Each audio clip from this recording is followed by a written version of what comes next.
Yep. Talk to me. Okay. So, welcome to the show.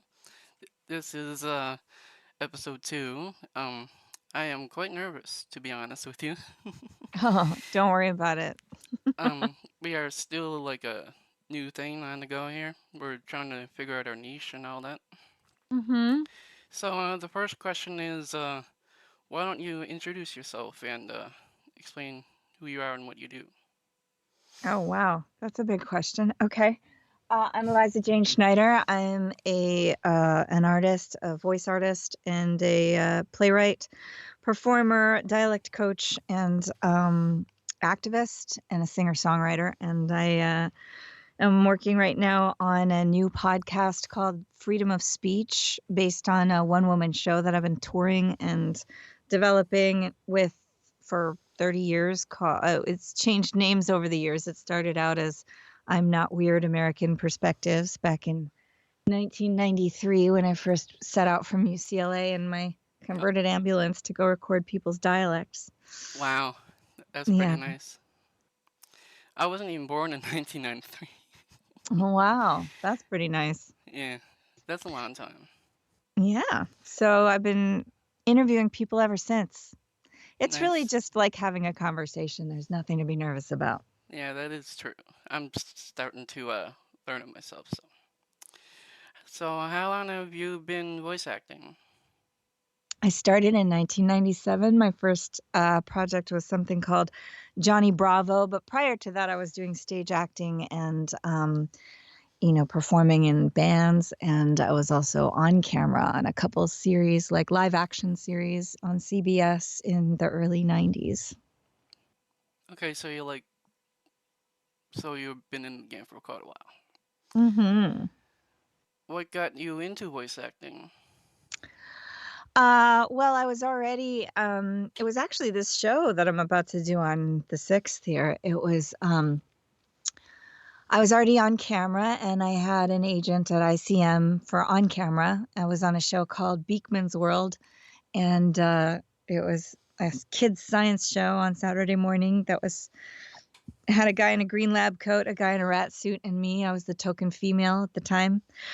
Um, and my agent arranged for me to do a 45-minute excerpt of this one woman show, this documentary theater piece based on my research, my dialect research, for the animation guy. His name was Corey Weissman at the time, and in the conference room at ICM. And then he took me on as a client, and I started auditioning. And my first job was something called Johnny Bravo, and it was that old Hanna-Barbera style Yeah, I animation. remember that.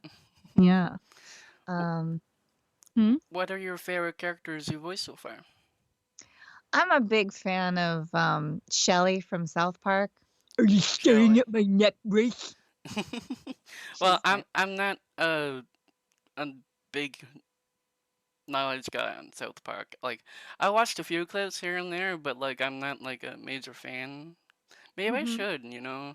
Like I've been into a comedy like Family Guy, and I think South Park is the next best thing to Family Guy. When it comes to good style comedy, right? Wow, that's an interesting. I prefer The Simpsons myself, but Really? to each his own. Yeah, yeah. Family Guy gets a little. I don't know. I always find myself with my son wanting to watch it, and he's 12, and I just think that there's some things that he just shouldn't be exposed to at this point. That is true. But yeah, I actually went to the Kraft Emmys with Seth MacFarlane, and when he won his Emmy for the dog's song in one of his in is it Family Guy? Yeah. Yeah, I And I have was to on a watch it. show with him called The Freshman. It was originally called The Freshman, then they changed the name to Three South, and he and I were in the cast together. That's really nice. You got to meet Seth. I'm a huge fan of him myself. Hmm. If you had one life lesson for anyone wanting to find success right now in anywhere in like the industry or whatever, what would you tell them? Always remember the names of the people who you're meeting with and keep a spreadsheet of everyone you meet and every opportunity you get. Pay attention to people, and it's a service occupation. So it's about, how can I help you? It's not about you. It's about the project. That's awesome. How long did it take you to get successful in the voice acting career? Well, like I said, I came up from on camera and I mean, for me, it didn't feel very fast because I was chomping at the bit. But in college at UCLA, I sort of stayed home from the frat parties and all the other stuff that my college friends were doing, getting drunk, and I, glued my headshots to my resumes and my work. Responsibility. Yeah. I worked on getting auditions and getting an agent and all that stuff during college, and so I had my first job the summer, after my junior year of college. I was on this show called The Amazing Live Sea Monkeys with Howie Mandel and 3 giant life-size sea monkeys and myself, and that's where I met the Kyoto brothers, who are the puppeteers, and showrunners that I'm hoping to work with on, an animated feature that I'm writing right now about the return of the goddess. So it's a really exciting piece, and I just made lifelong friendships that summer. And then I ended up landing a role after an extensive audition process on Beekman's World, which was the show that replaced the Sea Monkeys on CBS. And of course, that was always preempted by basketball, but that's all right. But yeah, so I was doing the on-camera stuff first right out of college, and I did plays since I was little, since I was in junior high school. So you've been Actually, into since it since the very beginning, yeah, basically. yeah, my whole life. Yeah. So you're like used to all the scenery and behind the scenes stuff and working hard to gain that success that you have right now. Yeah. That's awesome. What's one of your hardest characters to voice?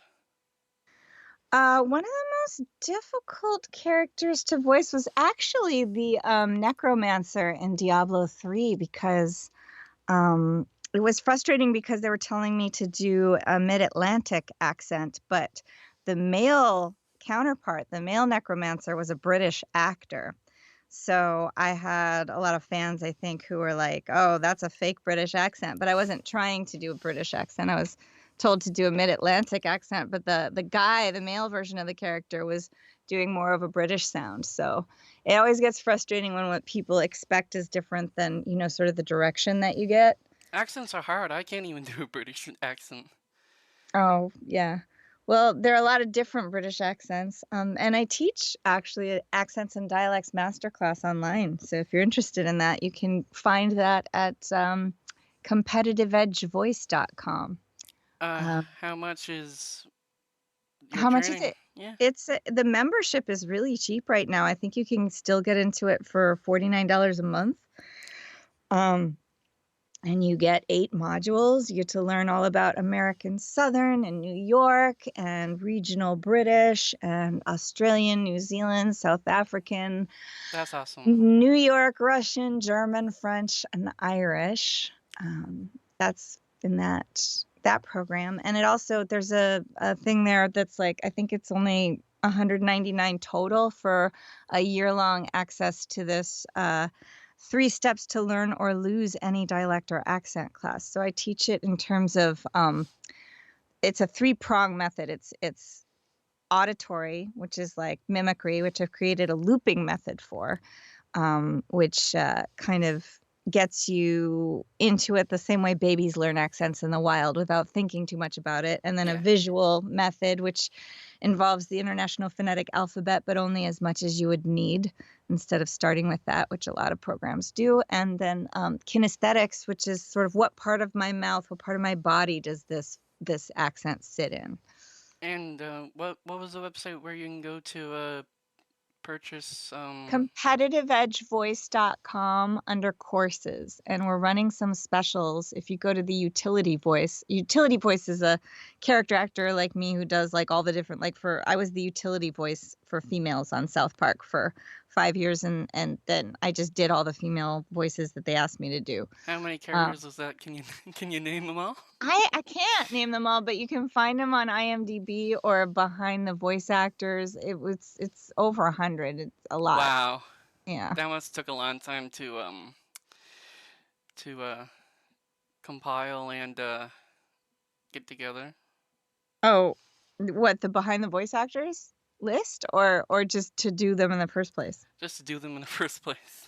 Oh, well, yeah, they just gave me scripts and told me to come up with something, so, Oh, yeah, um, that was just it's sort of improv is really helpful. If you wanna get into this stuff, I recommend taking an improv class. improv. Okay, that's where you started, right? I've taken several improv classes, for sure, but I started, my dad was a drama teacher, and, my first play, I think I did at the Jewish Center Camp in upstate New York when I was 7. Um, so that's kinda where I got my first exposure to it. Well, that's cool. Um, if you were to convince our followers to do one act of kindness right now, what would you task them to do with? Big question. Go out into your neighborhood, find the nearest people who are living on the street, and give them blankets, coats, and water, and listen to them. Awesome. So, comedy has a positive impact on society, and I think South Park is a perfect example of that. How many takes did it take you to complete the Wendy's cussing song? Well, that was really fun because that was one of the only times that Trey actually came into the studio to direct me, and Trey's a genius and so fun to work with. And he, he when I landed the role of Wendy, I didn't know that they sped the voice up, so I did my audition. I was like, "Stay away from my man, or I'll whoop your sorry whole ass back to last year. Bye, Miss Allen." But really, Yeah, that was just Mary Kay Bergman, the woman that I replaced, saying, um, uh, "Stay away from my man, or I'll whoop your side." I don't know if I'm allowed to swear on your yeah, you are. show. It's okay. Oh, "Stay away I'll from just my put. man, bitch, or I'll whoop your sorry hoe ass back to last year." And then they speed it up. So when I was singing, he just wanted me to go all out Broadway. Like he wanted me to sing pretty much with my regular voice, but I just pitched it up a little bit and younged it down a little bit, and then they speed it up. So it was more like what you hear, I think, is like Mrs. Lambert was a health nut, but what I said was more like Mrs. Lambert was a health nut. He wanted this kind of Ethel Merman kind of sound. Yeah, it was kind of hard to hear it when I listened to it a couple times. Like I had to, fat rewind it a couple times to just to hear what you were saying. Mhm. A So lot of swear words. I'm very proud of that. I think I've had the most swear words on public, on the radio I'm surprised that of was even anybody. allowed. I know, right? It was on K-Rock, and I think they were really thrilled that they were able to play it. Nice. Anyway, well, that's all the questions I have for you. It's Oh, only a 15-minute short show, so okay. thank you for being here, and I appreciate your positive attitude that you bring to the world. Oh, thank you so much. It was a pleasure speaking with you, and good luck with everything. Thank you, you as Oh, well. and you guys should make sure you let people know that I have a Patreon. Come Oh, find okay. me on Patreon. That's where I'm the most active, and I'm releasing my music. And we're doing a live webcast of the show, and you can find my podcast and all that stuff. Patreon, Eliza Jane Schneider. Okay, that's awesome. Thank you so much All for right. coming in. I hope you have a Sure. wonderful rest of your day. Thank you. Bye. Bye.